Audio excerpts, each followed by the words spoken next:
Okay, gonna start again. Hi, everyone. Thank you for being here. My name is Jacinta Harmon. I'm the VP of Clinical Services here at Marvin. And for those of you who might not know who Marvin is, we are a telehealth company, a behavioral health telehealth company focused on supporting the mental health of healthcare workers. I am so excited to be here today and to be part of this conversation because loneliness in medicine is something that we see and hear about every day here at Marvin, but I don't really feel like it's talked about in the community. So I think let's get this conversation started. I'd love to start by introducing our panelists who each bring unique insights into this important topic. And with us are Dr. Ulick, David Ulick, and Dr. Micah Sasta. I'm happy to introduce Dr. Ulick. He's a board certified emergency medicine physician. He is based in California and has spent many, many years on the front lines caring for patients with acute and critical conditions. And Dr. Ulick brings a really valuable real world perspective to this conversation. Dr. Micah Sasta is a board certified physician who specializes in ear, nose, and throat care, and she brings extensive clinical experience as well, along with a strong background in academic medicine and patient care. So thank you both for being here. Thank you. Good to be here. Great. So before we dive in, I just want to briefly ground us in why this conversation matters. I feel like today is our goal is to normalize this experience, gain some understanding of it, and then explore how we can better support clinicians to foster more connection at work. So would either of you like to maybe start the conversation by discussing the hidden epidemic of loneliness in healthcare? Go ahead, Micah. I'd be happy to. Thank you so much for bringing us together on the topic of loneliness. I think that's a beautiful place to start this. And as I turn towards the conversation with everyone, I want to hold very deeply that loneliness is an opportunity. It is a symptom, and hold that because we are recognizing it, it gives us the opportunity to turn towards it. I really see loneliness impacting our entire healthcare workforce. I function as the physician wellness coordinator for a large hospital system in Northern California. And as we see an increase in demand for productivity, we really see a decrease in those micro moments and those macro moments, whether they're an exchange of patient information or a sitting down to have a meal together, that have really disintegrated. And it leaves people feeling other or disconnected, which is that feeling of connection is really fundamental to our ability to tap into our own humanity and continue to give really meaningful care and connection to our patients, which is, in my opinion, the true nature of healing. I'd like to really piggyback on what Micah said. There's also, along with what she said, this culture of stoicism. We're taught to push through fatigue, push through grief, uncertainty, and distress. And I should also be able to handle this myself. What this important other thing Micah said is that we're bringing it to the forefront. Cat's out of the bag. I mean, it is a known thing. The National Academy of Medicine is even addressing loneliness and as being a cause of increased burnout, depression, anxiety, emotional exhaustion. When that happens, you're not functional at work. You make more mistakes. You don't feel centered. You're more cynical. You have lower job satisfaction, and you leave to go to someplace else. And one of the important parts of a hospital system is to really, we're always focusing on the patient, and which we should always do. But we also need to focus on the caregiver. That's the nurse, the PCA, the physician, everybody involved, because it's just assumed that's their job. They've often have forgotten to be humans as well. So there's, like she said, the time pressure of transactional work. You have short visits, they're packed shifts, very little time to debrief when something happens. Death and bad outcomes are just part of the process, and we just move on, and we don't have a ability to like say, wow, I feel affected by that. There is this, again, this shame also of like, I have to deal with this alone. And that's why, and I'm not here just to push Marvin or anything, I'm here to say that any means that you can to talk to people, get more centered, emotionally unburdened about what's going on will help make you feel more productive and make you a happier person. It's a critical part of medicine now. So I want to go back to something you said just now. You used the word shame in relation to people feeling shame. Do you think that is part of it, or is it just people don't have time? I'm in response to, I think people feel shame. We are definitely taught to be like push, push, push. What other job pushes us where 40 hours is like the low end of something, 80 to 120 hours, especially like when you're in training? And gosh forbid if you should have something happen. Like I think that I witnessed before was a resident talking to an attending saying, "Man, I've been up for 90 hours this week. I just can't do it." And the attending, this was a couple years back before we started doing training. It was like, oh yeah, well I did 120 hours, so you should be grateful. Mm. Like there was that immediate just shut down the person who was trying to vent, trying to act to somebody who was a role model. So there's so many bad negative things that happened about that.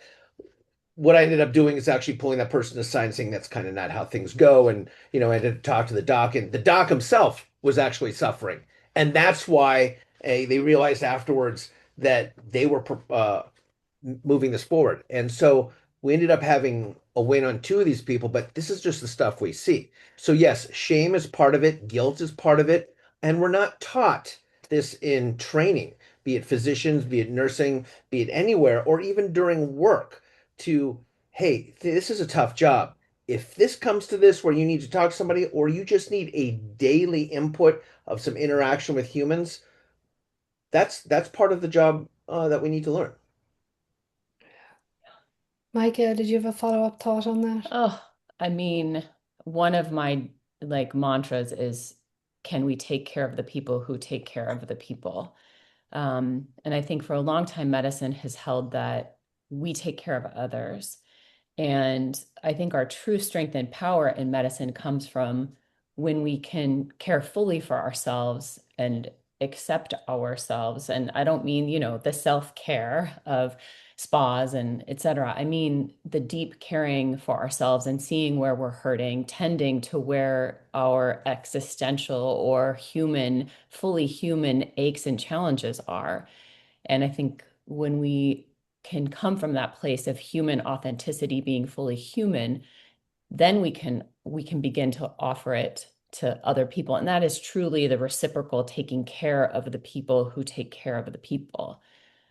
I also feel like, humans are we are a community species. Back in the day, to be separated from the group was certain death, and that served an adaptive role as we were hunter-gatherers or in years past. And with the culture of medicine as it has become, unless we turn with curiosity towards that and say, what does it really mean to belong, be fully human? The shame is embedded in there when there's separation. It's a warning sign to our nervous system. You're separate. It's not safe. But we're all fully human on this earth. Yep. Along with that is the idea of self-comparison. Like everyone, clinicians will think that everyone else is coping much better than they are. It's because nobody wants to talk about it. So it's not like a common feeling like, man, I'm feeling burned out and depressed. A was never said between two doctors who were just hanging out. It's one of those things where it is perfectionism. The things that draw us into medicine are people who are willing to put their own personal needs to the side, and that becomes kind of toxic. And what we're trying to do is to unravel that. And back to like that doctor, like if I had offered that doctor and say, "Hey, did you not want to do 120 hours? Like if I offered you 75, are you saying you wouldn't take that?" Well, of course I would. Well, there's this burnout, shame, guilt that is going on, and we need to get this conversation started. And so programs where, we have Schwartz rounds, which we started, we did other things. We actually now have, and this is probably jumping ahead, but really addressing it and making it feel like it's a common thing to talk about it. It's almost becomes humorous, like, oh, there are the yellow, green, and red days. Like, oh, I'm a yellow day. Oh, I'm so green today. There are things that you can do where you can normalize the conversation, where you make it part of the connection. And so we'll talk about that. But this job brings people who are perfectionists, and it can sometimes bite back on you. Yeah, I love the fact that you brought up perfectionism because I feel like that at Marvin we see a lot of clinicians and healthcare workers who are the healthcare heroes, right? That's the phrase that came out during COVID. And you take an oath to do no harm, but really you're doing harm to yourself if you have this fear of feeling like you're presenting as weak or incompetent or at risk for how effective you will be as a clinician if you just suffer in silence. Can Micah, could you speak to that maybe? Yes, I think along with that comes the idea of toxic independence. Mm-hmm. There's this dangerous interplay of perfection where I must be perfect and I must do it all for myself. Um, and the nature of being a hero in and of itself suggests a separateness, a differentness, or an otherness. And certainly there is that role of medicine. And I think when there's over identification with that role, like I am the doctor, I am the nurse, I am this role, and there's over identification with that, then you lose the capacity for the full human self, for the self that is inherently perfectly imperfect or imperfectly perfect, which is what I consistently say, and who is fundamentally interdependent on everyone, right? Like we're strongest together. Um, and yet there is that tension to be the hero and to be toxically independent. Along with those lines, there's a couple myths that go along there. Um, you know, I'm a medical director of physician wellness and I chair the well-being committee. So I get to see doctors and prevent them from getting into issues, but I also get to see them when they do get into issues. And part of the learning really comes from the well-being part is here's what got me to where I'm going. And it's this toxic independence, this feeling that also, if I'm doing well, then I must not be suffering. If I'm successful at work, I must not feel alone. And that's kind of the interesting thing is the whole surrounded but alone loneliness. You can have all kinds of people around, but if you don't get a chance to interact with your team, you can have a team that functions, but it's not tethered, it's not connected, it's not as productive. And it shouldn't always be about how productive is the team, how satisfied is the team, how are the patients that are on the other end? Like you can have move 30 patients an hour, but if your satisfaction scores are low, even though you move them through because you're angry all the time, that's not success. And so what it becomes is physician wellness used to be here's some resources, doctor, go heal thyself. 80% of independent, the doctor, and 20% the hospital. Now the hospital has to take an 80% role, I think. And because look, we're creating these environments which are bringing out these negative parts of in physicians and caregivers.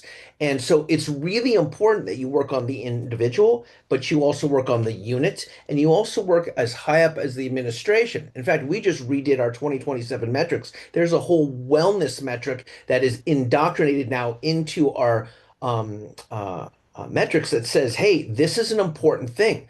Patients do better, doctors do better, nurses do better when we take into account the fact that we are part of the process. It's not an independent person issue anymore. It's a systems issue. Yeah, I think that this is a really important point that you're making, Dr. Ulick and Dr. Sasta, is that this isn't necessarily just self-imposed, by the clinician, by the healthcare worker, by the nurse, by, whomever it is that is working in the healthcare system. The system is responsible in some ways for continuing to allow this to occur and not address it. 100% agree. Absolutely. Okay. Absolutely. We are products of our environment. Yeah. Yeah. That's actually a great way of saying it.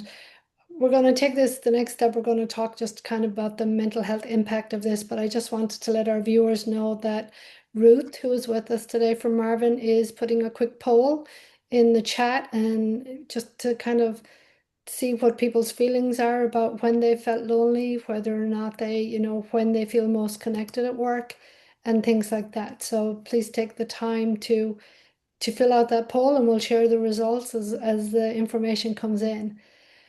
So for the people, the experts on our panel here, when you think about isolation and loneliness, I was really surprised to read how many clinicians actually do feel lonely and isolated.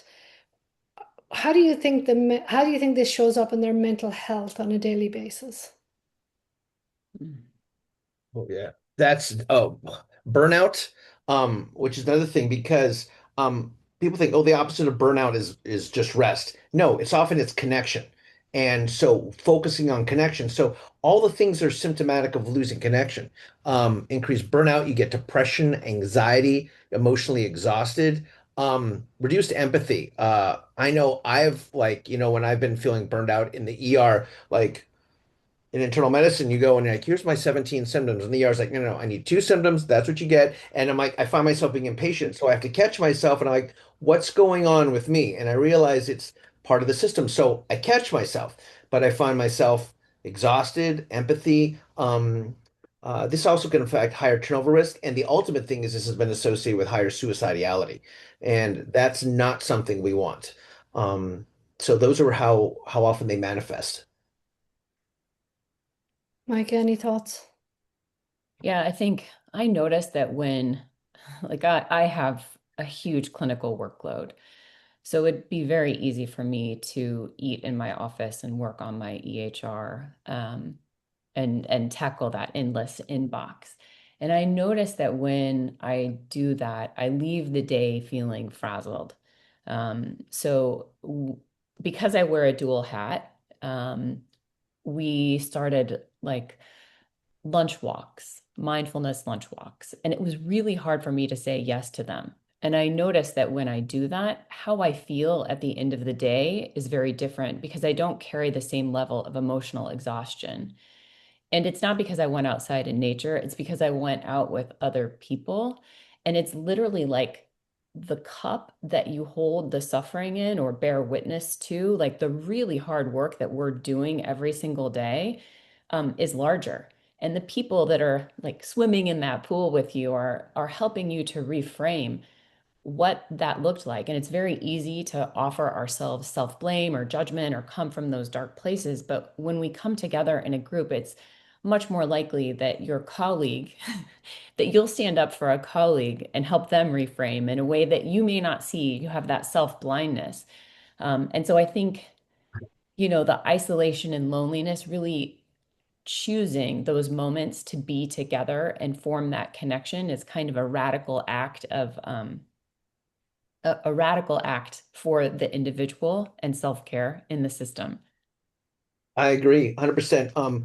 The simple things, this isn't an expensive thing to do all the time. I mean, this walk stitch, I remember when we were talking about it, like how great, you've got a beautiful campus. Like, why not? I mean, we're in Southern California here and it's warm, but like California warm, it gets 85 degrees and people freak out. It's beautiful here. And we started doing the walk thing too, but things that you can do are like we reopened the lunchroom and the breakfast room. And I can't tell you because of COVID, it was closed, but we never really opened it. So getting that together really helps. Also, if you want to be the individual in your group that says, hey, we're going to have some social outings, but mostly the department should start sponsoring social outings. The administration, like, hey, this is important. We're going to have on-campus events. We're going to have off-campus events. We're going to have togetherness things. We're going to have health fairs. We're going to have communication stuff. Really, if it's being modeled in front of you, you'll be like, hey, that's pretty good. I don't have to be the only one that has to feel this way or be the one that has to come up with an idea.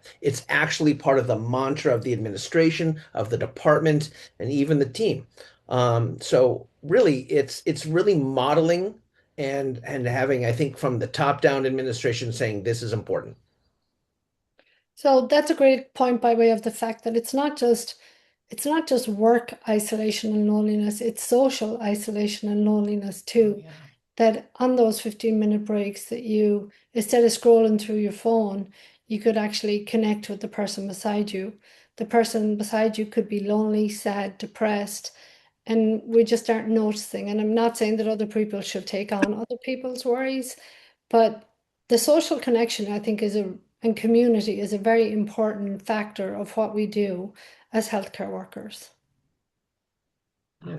I think there's a huge undervalue in just the act of being present with someone, just showing up for them with your full attention. And, the device is always right there.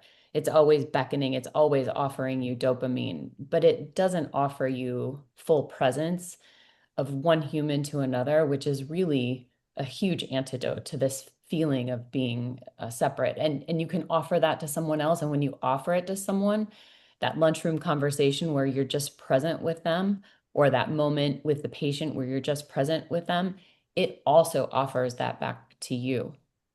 Yeah. We actually have people that are showing up to events and doing things that haven't been seen in months, even years. Like now they go and say, "Oh, I don't want to miss these events." Kind of jumping ahead, but like not everything everybody likes. Some people like to stay on campus and do stuff. So we have this um, every Wednesday we have a fair where we have like people who grow food and sell food and stuff. Then other times we have a book club, and there's some people who hate book club, and there's other people who haven't seen you in years, and now they're talking and stuff.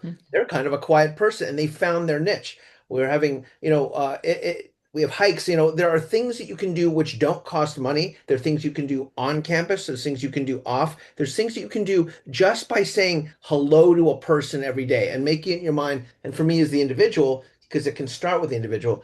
I pick one person or two people a day, say, "Hey, what's up? How you doing?" And I find something I remember, "How's so and so?" Or "You told me about that trip. What was that like?" You get something where it's not shop talk, and I think that makes a connection because people forget we're still humans. Yeah.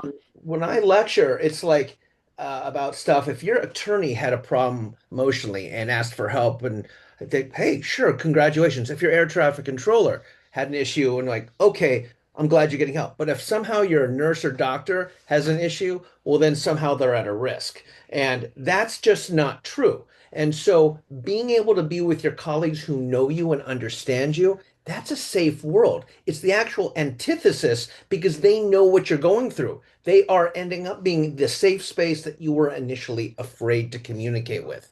And that's why these communication and bonding moments are so important because they remind us we're all still human first. Yeah. Mike, any follow-up thoughts? We're going to share the poll results in a minute, but I feel like Dr. Ulick really hit it home there. Yeah, I'm really curious. I love that. And I'm curious to see the results of the poll. All right, let's see what came up. Ruth, do you have, I'm going to put them on screen here. Let's everyone take a look. All right, which best describes how you're feeling lately?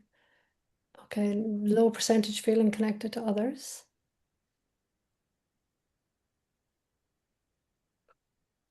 Righty. Can you scroll? Oh, there they are. Can you guys scroll down and see the answers?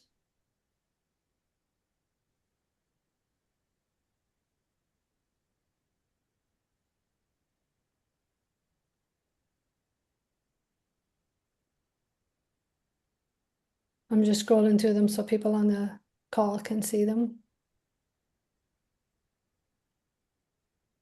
So it looks like they were spot on here with number 4 on building, community events, support groups, workshops on various topics, which is perfect because this is going to lead us into our next topic on what helps by way of mental health support. When do you feel most connected? So yeah, this all ties in with everything we were talking about. They feel connected when we're on shared breaks. This is really good information and really telling about stuff. I mean, if you look at the top, you're like, okay, 10% I feel connected. That's not a lot. But then you start looking at only 24%. So one in four is actually feeling connected, or the rest of them feeling are lonely. So this is really epidemic. And this is kind of what we call like an organizational biopsy of this group. It's just like it should feel good in a way to know that you are not the only one, but it's also good for who people who make decisions and what you can do in your own life to say, hey, look, this is something that needs to be worked on. I mean, if you look at it says, do you wish your work was more would foster? 71% of your work group wants to have something doing more. This is easy pickings to figure out how to make your work group more productive, more happy, make you not want to leave. Like if you've got a work group that you're working in that you're happy with, they support you and you feel connection, even if you're making a little less money, why would you leave? That's been proven through the statistics. So told us go questions like this are really imperative for institutions to do in the department level and in the system level because it really indicates the pulse of what's going on and that it's that important to work on it. Yeah. I would add to that that, there's really a contraction of finances right now throughout the United States with regards to healthcare. And um, I want to intentionally hold that, like, as we have this withdrawal of funding, there is a natural counterbalance for us and for our systems to want to have more and more productivity. And there is an inherent tension between productivity and presence, between the transactional side of medicine, which is necessary, and also the healing presence of the human.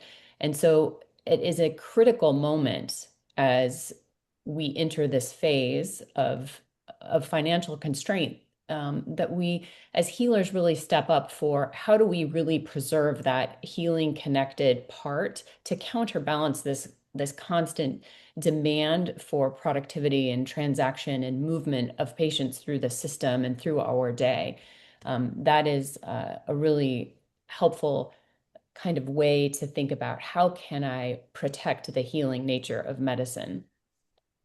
Along with that, the idea of, well, we can't really afford wellness stuff. It's like, find something that's free or cheap. You can, but sometimes if you sponsor a evening get together, a little coffee or social hour or something, that will be much more productive in the long run than what the cost of the event is. And literally, if you have a physician or high producing nurse manager, that can be $500,000 to $1 million a year of lost revenue because they're gone because they weren't happy. It literally pays and saves money in the long run to create wellness programs and a wellness philosophy into the workplace environment. I think people want to feel that the system cares about them, that the system cares about their well-being. There's lots and lots of research on debrief groups when critical incidents happen. And it's not necessarily the debrief itself that helps, it's the sense that the system cared enough to get everybody together, to create community, to create shared expression of feelings that made them feel that that was important, that's what they got from the debriefing was the connection and the community. Yeah. I would love to just bring up a delicate topic by way of what Marvin does and the concept of therapy because um, it's really important. And Dr. Ulick, you have this saying where you say cat's out of the bag, and then you have this other saying about what you have nothing to lose. So can you talk a Yeah. little bit about therapy and the benefit that you feel it is to people? So I'm a big proponent of therapy. You gotta walk the talk. People think therapy is like, oh, I'm at 60% and I want to get to be 85, 90. Therapy to me is like going to the gym. You can be at 92% and want to get to 97% because you want to constantly fine tune. It's not just for when you have a problem. And that's how I really, when I sell it to people and to myself, it's like going to the gym. Um, my own therapist came up with this line and trying to get other people on board is like, oh, I don't have time, this.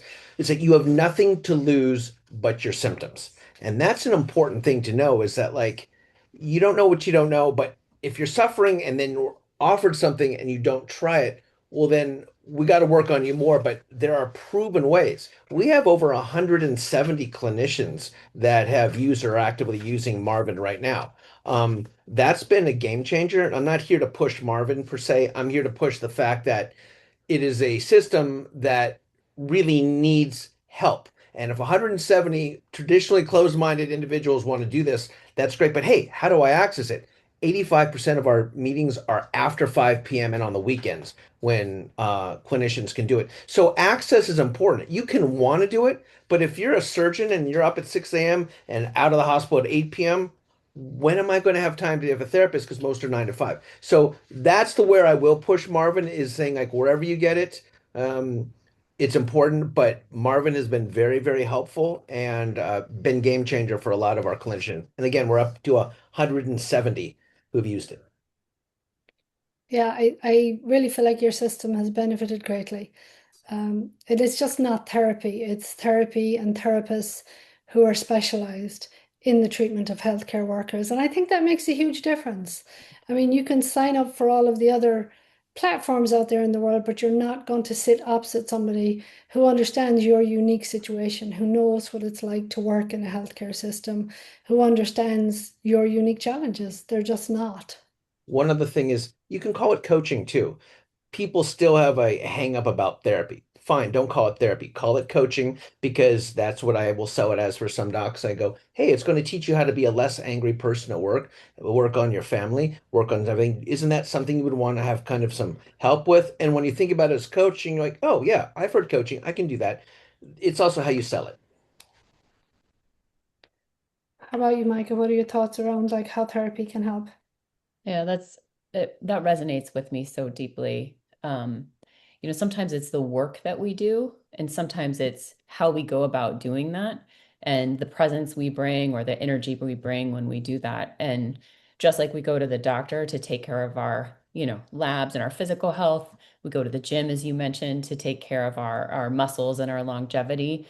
Working with a therapist or a coach is a fundamental way of really exploring how we are and creating a larger space to hold ourselves, but also all of the other things that we encounter in this world, especially as healthcare workers, because we will inherently come into contact with the suffering of a myriad of people, right? It's our job to engage with that and hold it. And so to the extent that we can constantly increase our capacity and our ability to manage that for ourselves and for others, we improve our ability to heal in the world.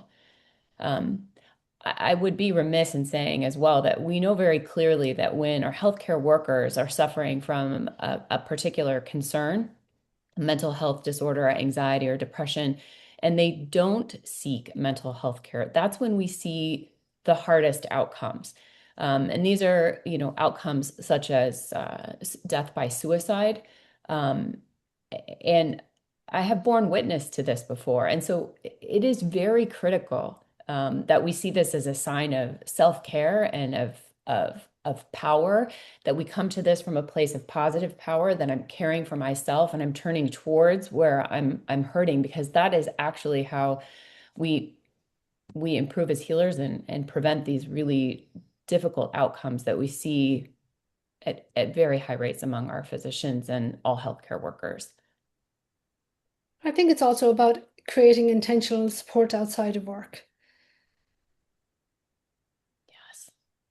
100%. Any thoughts around the idea of, it's important that you make your home a good place to be? It's not just about work, it's about, as I mentioned before, social connections, but also, if there are problems at home, I mean, all the people who come to Marvin don't just come for services because they're having work issues. A lot of folks are having relationship issues. They're not connected at home. They're finding it difficult on what to prioritize and sometimes neglect what's happening at home. Could either of you Yeah, talk I about can that? definitely address that. You ask doctors and stuff. Sure, marital stuff happens. You have especially like the female doctors or the female nurses, like they have to be the childbearers. The men can't, and there's this pressure that goes on. Hey, look, I want to work. I don't want to work. I need time off. Okay, so that's marital stuff. How about I'm putting my mother into memory care because she can't take care of herself. My kid has cancer. I'm going through a kid who's got emotional problems themselves. And you haven't even walked in the door to the hospital. And we're all like, oh, what's going on at the hospital? People are humans. They're walking through the door with a baggage issue that's going on. And it's really important that you kind of think about, well, what's really going on? I mean, you can get mad at someone who's in a bad mood, but like it's kind of like trauma-informed care. Well, what's really going on with them? And you say, hey, is everything okay? No, I'm about to lose my house because of so and so, or my kid's been arrested for the third time, or one other kid is like my child has bone cancer. And you're like, yeah, like how do you even begin to deal with your job and have this? So it's really looking and reminding yourself that we're still humans. And even if it's asking, hey, is everything going on? Are you okay? Um, that's enough to start a conversation. But it's very important to realize that we bring stuff into work. It's not just how we can make work a better place. Micah.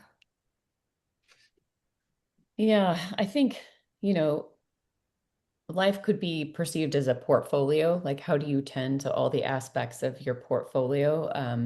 And certainly, if you're completely over indexed on one, the other aspects of your portfolio uh, fall. And I certainly in my career have witnessed times when I haven't perhaps tended to my personal relationships or my nest, you might say, as much as I could have. And intentionally returning to that really gave me energy for my work, to be able to come to home as a place of peace. I would say sometimes I feel like world peace starts at home, and you never know what people are carrying into work. Like I literally imagine them as backpacks, carrying backpacks with like you don't know what stones of life are in that backpack that they're carrying in.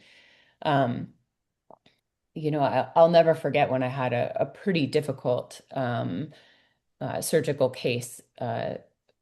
It's just, it happens from time to time. We have those difficult days where we're sitting at the cusp of life and death. And I was faced with going home to what was at the time a very difficult situation with a sick child that needed a lot of support. And, you leave the frying pan and you're looking at the fire and really calling the Marvin 24/7 helpline at that moment, and offering myself support for psychological first aid on like how do I transition from the frying pan and not burn up in the process was a really critical moment. And I think reflects the importance of how do you care for yourself so that you can care for all those varied aspects of your life, which are inevitably going to happen. We are fully human on this earth. We are going to live, we're going to die, we're going to have children, we're going to have illness, we're going to have financial challenges. That's a guarantee. And having support to transition through all of that while we continue to care for others is really critical. Yeah, I used to go ahead, Dr. I Yola. was going to say it takes the one little step to ask for help, but it's that part that again you have nothing to lose but your symptoms. If you need, and it doesn't have to be the right direction, it's a direction. It's a first step saying, I want to make change. And so we can work on the environment in the hospital, but now it sounds like we also, what can we do for ourselves? And just that reminder to people that help is out there. That if, I mean, honestly, if you went to a colleague and said, I'm having a tough time, do you honestly think a colleague you trust would be like laughing at you or not supportive of you? They'd be like, oh, of course. What can I do? Oh my God. You know what? Same thing with me. We need to be able to take a little bit of a risk. We did a risk for getting into this job. We did a risk for every single day we deal with needles, with sick patients.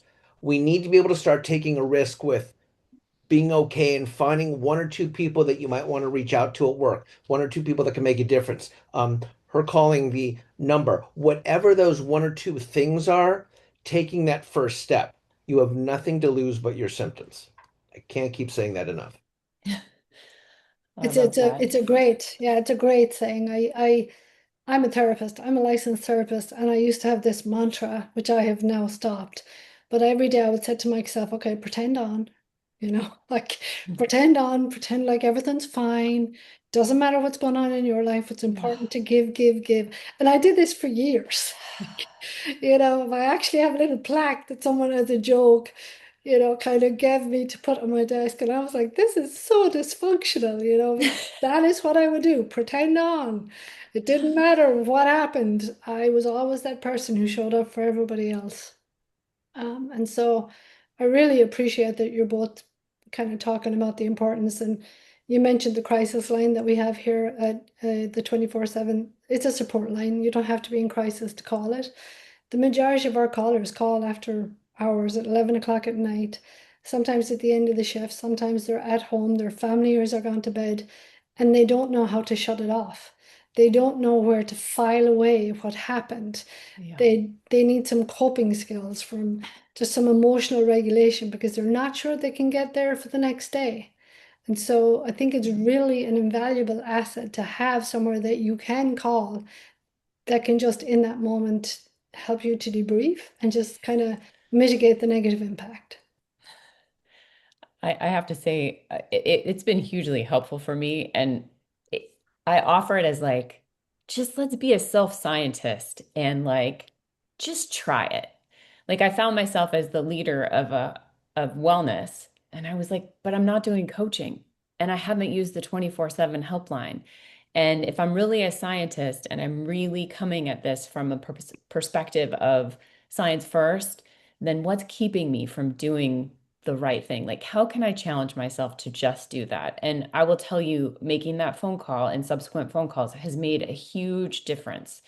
Once that energy of activation to choose the wise thing, to choose the science-based thing, to turn towards Yeah. the suffering with psychological first aid and support, I was like, oh yeah, okay, this makes total sense. Let's do this again. Let's not do it that way again. Kind of like whatever you have to do to make yourself free. It's like you turn on the scientist mind and be like, okay, I'm really doing this because it hurts to be a human being, but whatever it takes. Yeah. And again, uh, you might be surprised that even if you pick up one little fact or one little direction, you feel that not only are you empowered because you made the step, but you actually have more information to deal with, and it becomes a pattern. And it's like really one step at a time. Uh, uh, but they don't have to be big steps. They can be baby steps. Yeah. We have a couple of comments that I just wanted to share with both of you. If you kind of look at the Q&A, the little red button down there, you can see the comments. But there's one really interesting one here, and it's somebody's asking if either of you could speak to how we deal with the fact that patients expect us to do everything perfectly and have every answer when a lot of patients do not agree or trust what you have to say to them. Go ahead. I can definitely. I'm just seeing. I'm just seeing actually some of these questions. If you want to go ahead and do it, but the first one was, can you speak to how to deal with the fact that patient expects us to do everything perfectly and have every answer? I hate that. I always just Yeah. say, you know what? We're human, and what we're trying to do is sometimes we don't know until we see the next test. But what we kind of here have is an endpoint, and what you do, and you kind of, for the way I do it, is I go, what's really going on with that? Is like they're scared, and they are scared of the unknown. So and that's how I interpret that, and I'll be like, you know what? I get that this is scary. I get this unknown, but what works for me is I'm not going to let anything happen to you, or I'm going to take care of you, or I'm going to do everything I can not to miss anything on you. And I will keep you up to date on the tests. That really, to me, translates. You turn it around and be like, I get and hear that you have an issue with the unknown, but we're going to work it out. I know. How do you feel about that, Micah? Yeah, it's so hard, right? Because they're coming to you with their profound,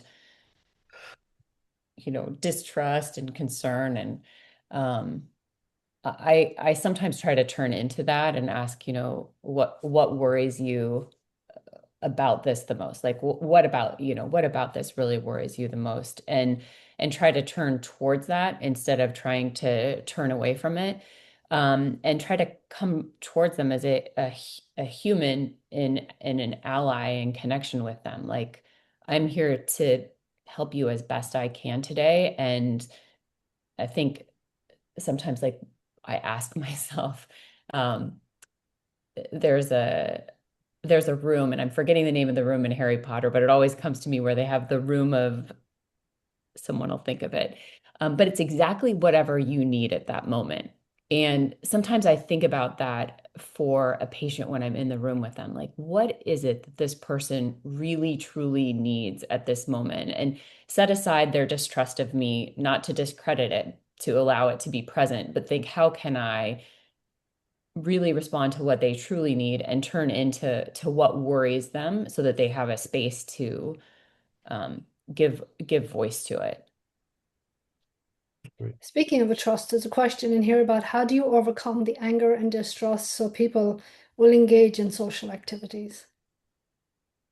That can kind of go up with the also our facility holds events, but the attendance isn't always low. Any Mhm. ideas? So, first of all, if people like each other, inherently, like if nobody likes each other, it's going to be hard to do an event. One of the things that really works is we have, like in our ER department, we've made it a point, or I've pushed the point where we have regular events. So at least everyone in your department kind of knows each other. And so also we also sponsor events with the nurses too. You want to make sure that since they're your front line, nurses and doctors get together. And a lot of people like to go out. So it doesn't have to be expensive, but you can start by just saying giving a happy hour for 2 hours for your department because you know those people will want to show up. You also have to take into consideration shifts. Like, oh, it's at 7 o'clock. My shift starts at 7. We'll have some kind of breakfast thing or have some kind of weekend thing.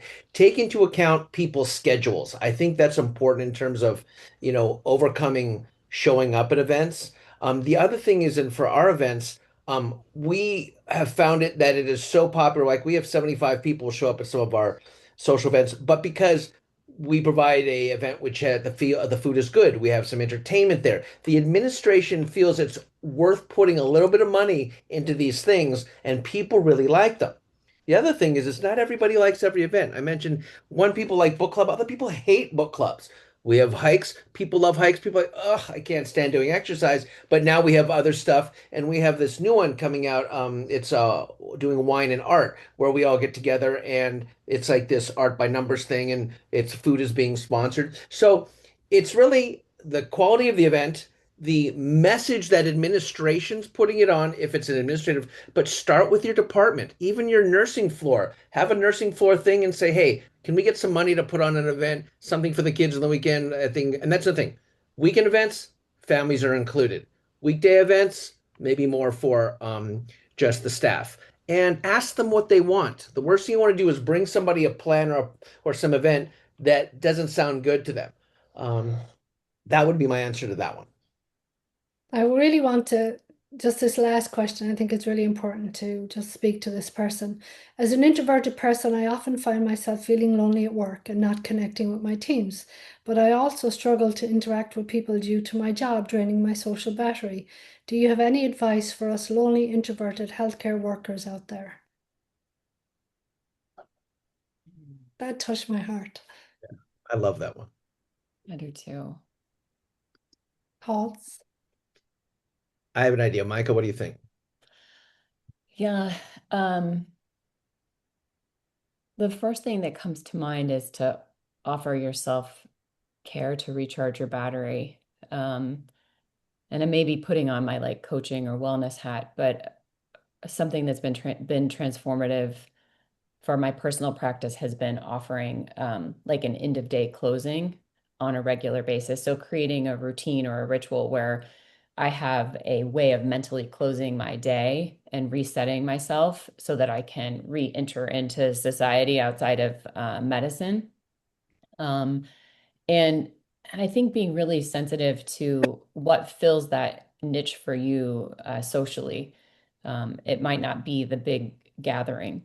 I absolutely need my alone time. For me, the meditation in the redwoods is sometimes the way that I feel the most connected to people when I'm at work. So I think meeting yourself where you are, and allowing yourself to be a beautiful introvert, because we're all on that spectrum at some place, and just tending to wherever that is. Love that. Um, First off, I love the fact that the introverted person who feels lonely is the one that is speaking up in the middle of a thing, announcing it. And I would be like, you got to give yourself some kudos for that because it sounds like you're the person that wants to do something. What I'd recommend, you'd probably be one of my favorite people if actually I was at work with you. Here's the thing, you're probably not as introverted as you think you are, but what I would do is maybe you be the person of change. If you find like three things that you want to do or have ideas for, you bring them to your department person or to the group like, hey, took the seminar thing and I've been thinking, hey, I like doing this. Anyone else want to do that? Maybe we can get it together. And maybe you then use that introverted part of yourself to become the proponent of change. Because if you're feeling this way, I'm sure other people are feeling this way. And you can use that both for therapy for yourself and to create an environment that you want by being the change person. Just That's one thought. beautiful. That's beautiful. Yeah, I think that whoever that is might be one of your favorites, Dr. Ulick. Yeah, I would totally be hanging out with them. So I just want to reframe this. Kind of what I'm hearing you say is that really connection is a protective factor, not a luxury. Is that correct? Oh, It's it's oxygen. Yeah, 100%. it is absolutely oxygen to our healing souls. I do want to respond to the one question, which is really key because I definitely have experienced this. Some ways to evaluate whether or not a program initiative is helping with Mhm. reducing isolation.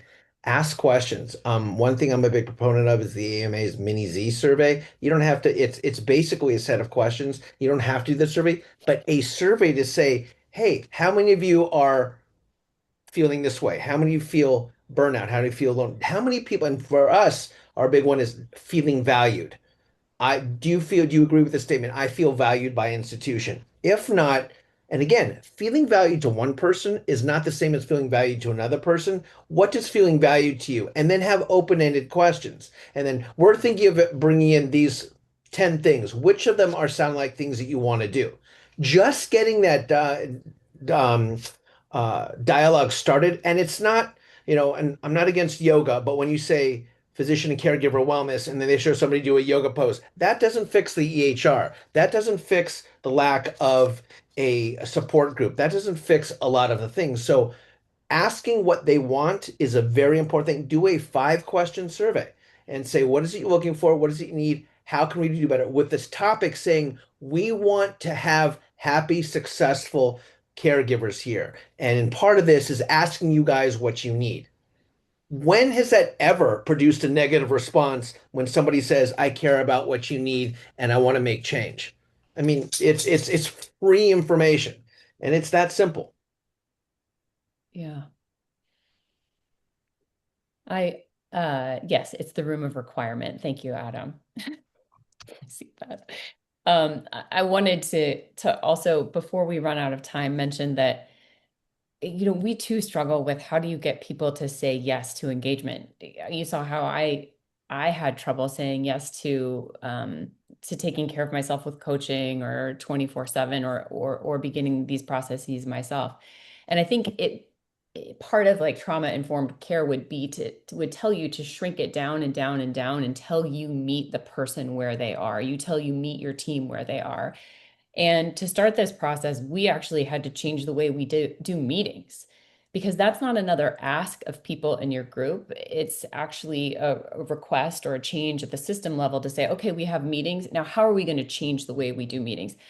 It meaning like if we're going to meet for an hour, can we just take 15 minutes of that and do connectivity in the course of our meeting and say like this is part of our foundational work of being a group together that's going to work, and we know that that's the deep work, the foundational work of connectivity. So how do we do that? Do we have community meeting when we start? Do we have something like we just two truths and a lie, like whatever it is, it's something to connect on a deeper level, and then we go about our work so that we embed it into our day.